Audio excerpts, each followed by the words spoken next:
प्रतिक्रिया आहे तुमची? नमस्कार. मी गेली 17 वर्ष आम्ही गोशाळा चालू आहे. त्या गोशाळा बंद करण्यासाठी भरपूर लोकांनी प्रयत्न केले. भरपूर राजकीय लोकांनी पण यासाठी प्रयत्न केले, गोशाळा पाडण्यासाठी, गोशाळा उठवण्यासाठी. त्यानंतरही आम्ही खूप खंबीरपणे सगळ्या तोंड इथं उभे आहे. तरी आता मी गेल्या वर्षीपासून गुरुकुल चालू केले आध्यात्मिक लोकांना, मुलांना एक आध्यात्मिक शिक्षण मिळवण्यासाठी. त्यासाठी 6 महिने गुरुकुल व्यवस्थितरित्या चालू होतं.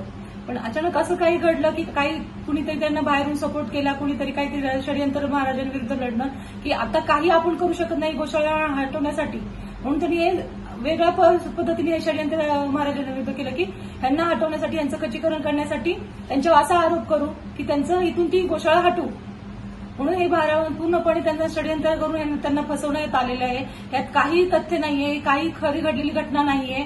ती मुलगी खूप चांगली होती, ती खूप चांगली होती. वाटलं तर सगळ्या मुलांना तुम्ही विचारू शकता, सगळ्या मुलांचे हे करू शकता, चौकशी करू शकता. खूप चांगल्या पद्धतीने हे सगळं चाललेलं आहे. आम्ही आध्यात्मिक पद्धतीने इथं सगळ्यांना शिक्षण देत आहे. त्यामुळे तसा काही प्रकार इथं घडलेला नाहीये. पूर्णपणे महाराजांना फसवण्याचं हे पूर्ण कारस्थान आहे आणि ही गोशाळा हटवण्याचं हे चाललेलं आहे.